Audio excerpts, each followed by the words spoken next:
This is the Berman Project. Hey, it's JD here, back for another week of introspection and reflection on loss, grief, and the pathway to mental wellness, all the while nourishing my soul with the music and art of the late, great indie rock singer-songwriter, David Cloud Berman. How are you doing, fuckers? I am marginally okay. I'm a 6 out of 10. A solid 6 out of 10. And that's an okay thing, I think. It's an okay thing because I don't know that you want to see me when I'm a 9. I could be a little fucking erratic. And that's a dangerous place to be. So there's that. I'm looking out my window right now and it's clear, but the sky is predominantly clouds. It is white. The sky is white. There is very little blue or golden sunshine in the sky. It is alluring. However, it makes me want to go out and go for a walk, which I absolutely should do because I've been, neglecting that so much. I've just done a really piss poor job of sticking with my walking. And today's the day that I could do that. Probably not be too hot, not too cold. A little Goldilocks action going on. You know how it is. So, yeah. I've been keeping real busy with a new podcast that is going to launch next week. I can't believe it's finally coming. And I'll tell you all about it next week. And if you want to give it a spin, you can give that a spin. But I think it's going to be a tremendous amount of fun. The trailer drops on Friday. You can check it out by going to duvra.com or youtube.com and look for the Duvra channel. I think it's Duvra74 or something like that. I'm not usually very clever with this stuff. So yeah, check that out because it's gonna be a real hootenanny. So there's that. In terms of news, I believe I just read, I'm gonna have to do some research when I get off the computer, but I think I just read that Pavement announced another series of shows in Brooklyn. And if that's the case, then I guess the lid's off. I was speaking with Bob the other day, and Bob said they're going to be playing some more shows in the US in the fall. So that looks like part of that is Brooklyn. I believe it's the 7th through the 11th or the 11th through the 13th or something like that. That's exciting. This Pavement we're talking about here. And that would be fun to go and check out if they're going to put this show to bed, put this live tour to bed. And stateside, that would be, a real great thing to check out. Like I say, I'll have to do a meeting Malcolmus about that because I've got a couple other things that I've been storing up in that front as well. So I went to my therapist session on Monday. Yeah, it's Tuesday today. Monday. Yeah, it's Tuesday today, and I went on Monday and had a rough time. Had a real rough time. I'm up and down, man. I'm all up and down. And I've been sleeping late. And I was somebody who got up like at the crack of fucking dawn. And now all of a sudden I'm starting to sleep till like 10 o'clock, 11 o'clock in the morning, just out of nowhere. So I said to my wife, wife, what do you think? What is this me sleeping in the morning business all about? And she thinks it's because I'm struggling. She thinks it's because I'm struggling right now. And my therapist, is who's she to disagree with that, because we've got the firsthand knowledge here. So she was on board. And she thinks I need more help. She thinks maybe I need another therapist. Like a third therapist, not third because the psychiatrist really does nothing. They manage meds, and then the therapist managed therapy. And she's not a really structured therapist, is the way she put it. And maybe she would put me with somebody who's a little bit more structured. So I don't know whether that means somebody that's going to work with me on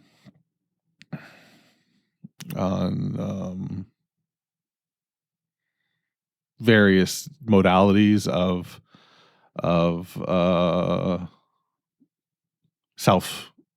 peer help or self-help. I'm trying to think. There's one in particular, and I can't think of the name of it right now, but it's probably the most, sort of famous treatment.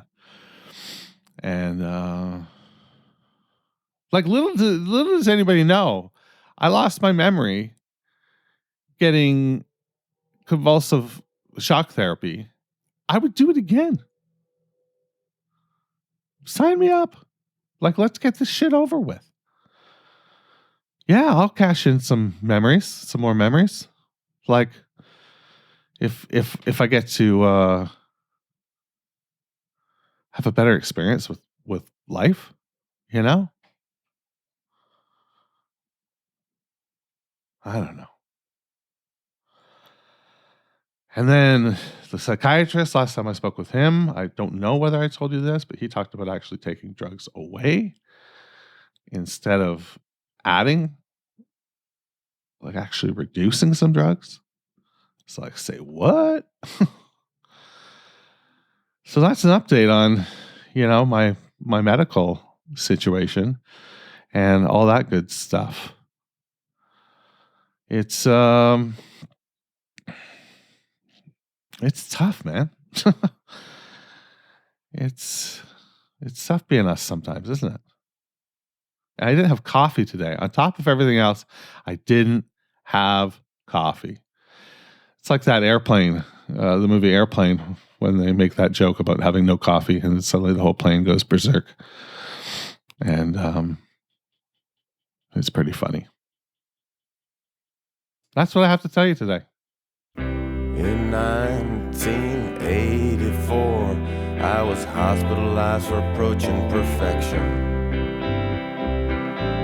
Slowly screwing my way across Europe, they had to make a correction. Broken and smoking where the infrared deer plunge in the digital snake. I tell you, they make it so you can't shake hands when they make your hand shake. I know you like to line dance, everything's so democratic and cool, but baby, there's no guidance when random rules. I know that a lot of what I say has been lifted off of men's room walls. Maybe I've crossed the wrong rivers and walked down all the wrong halls, but nothing can change the fact that we used to share a bed. And that's why it scared me so when you turned to me and said, yeah, you look like someone.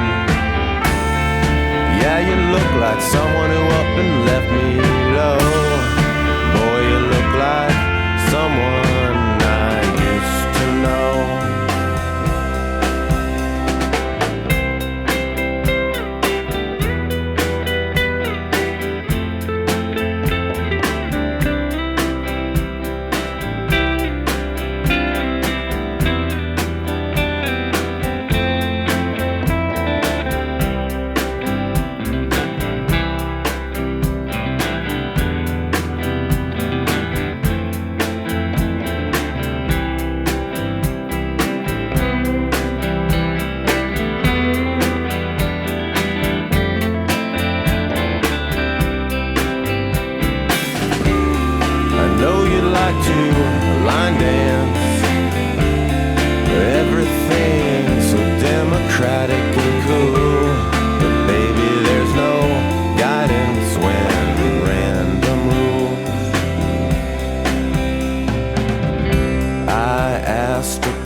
Steve, it's because people leaving no highway will bring them back.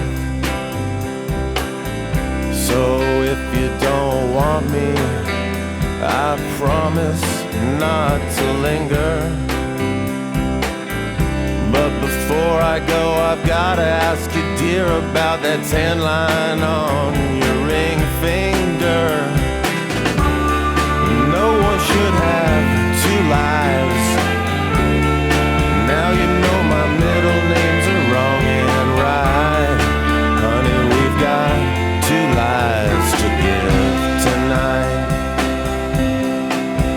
To give tonight.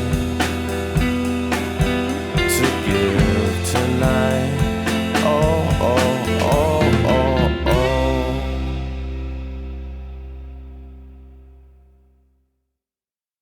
Yeah, that's great. That is a way to start a record. Talk about intriguing. When you start a record with that first lyric, in 1984, I was hospitalized for approaching perfection. Is that the most famous Juice lyric? I feel like it's up there, isn't it? Send me an email, jd@mediumalchemist.com. Would love to hear from you and know what it is that you think about that lyric and its famiosity. I think it's pretty impressive. I think the whole song's impressive. It really sets the tone for, the Juice sound on this record and what we're about to get. I think there's some interesting facts surrounding the recording of the record. David was in it in a bad way in terms of drugs. There was lots of drugs around the studio, made it very difficult to work through this process. And I'm wondering if that's how Steve came back somehow. Like, I don't know, but at this point, Steve is, much more comfortable around the studio. And I don't know. I don't know how they ended up getting that patched up. That would be interesting to know, because it seems like they left things in a not so great place. So there's that. Let's see what Chat GPT thinks of Random Rules. And let's talk, before we listen to that, Random Rules. Great title. And it's sort of this concept, this idea that everything is random, and there's an incongruency in the idea of random having rules, and yet random probably does need rules to be random. I don't know. Sorry, I'm over my head. Yeah, let's hear what ChatGPT thinks.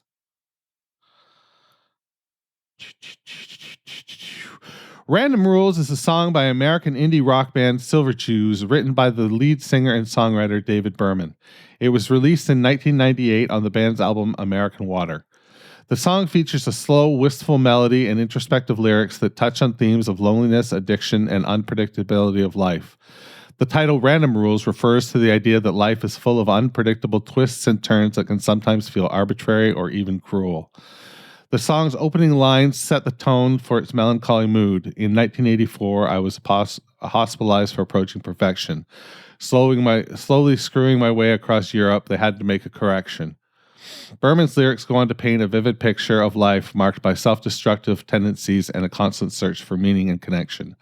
Despite its somber themes, Random Rules is widely regarded as a masterpiece of indie rock songwriting, thanks in part to Berman's clever wordplay and the song's evocative imagery. The song has become a cult favorite among fans of Silverchews and indie rock in general, and it continues to be celebrated as one of the band's most enduring works. They tend to wrap up similarly. These songs are, enduring, and everybody loves them, and they're all great. And if that were the case, this band would be much more famous, I suspect. But I like the optimism. Let's read a poem. This is Nervous Ashers from from the book of poetry, Actual Air by David Berman. I'm just going to take a little drink of water here. This is a long one. This is a dense fucking poem. Holy. Nervous Ashers. There were mountain huts full of smallpox strung out along the hillsides between Extrapaw and Morgan City. Birds boiling up and out of freestanding chimneys under the routine advent of windows and chainsaws. The old sound of cheap labor rising and falling in the weather that was like a frosted bank glass and advancing.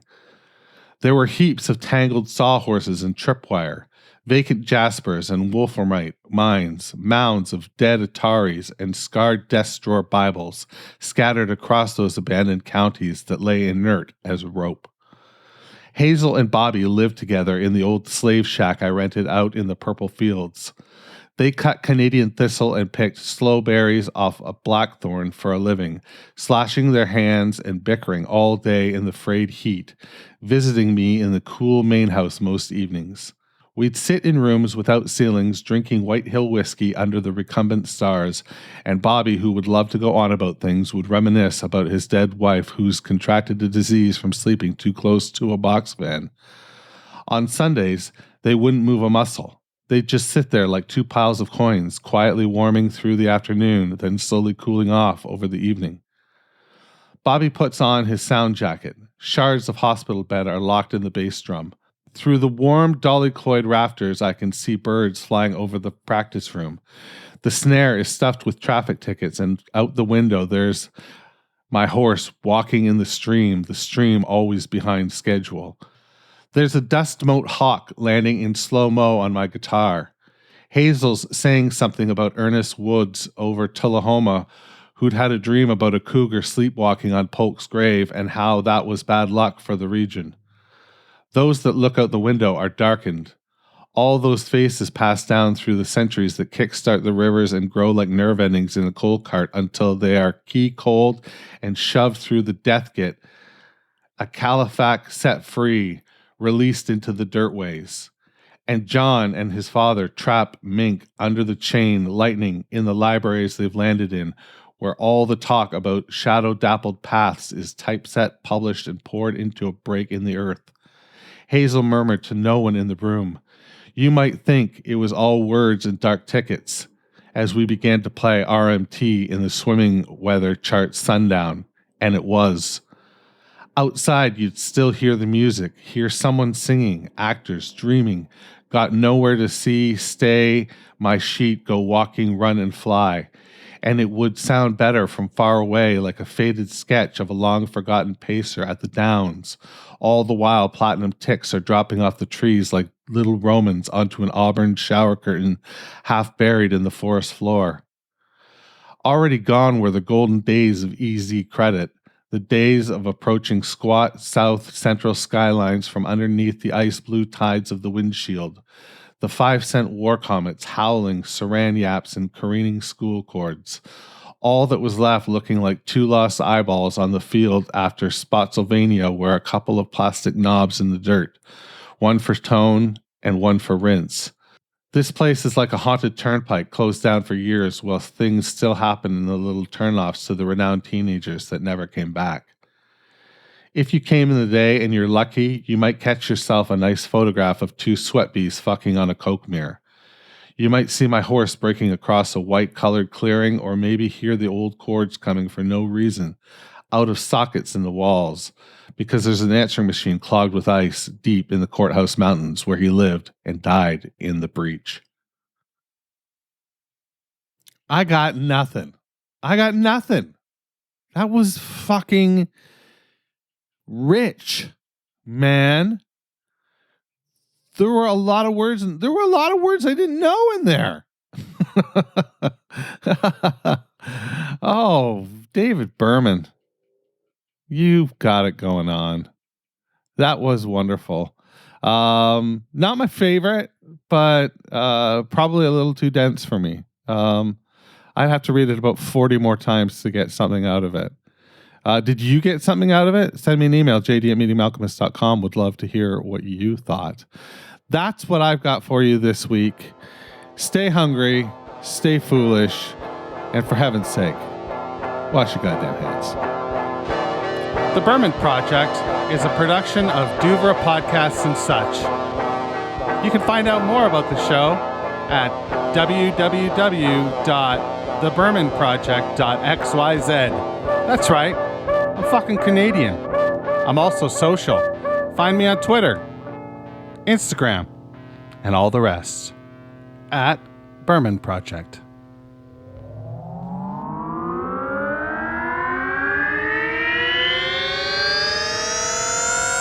Douvra Podcasts and Such.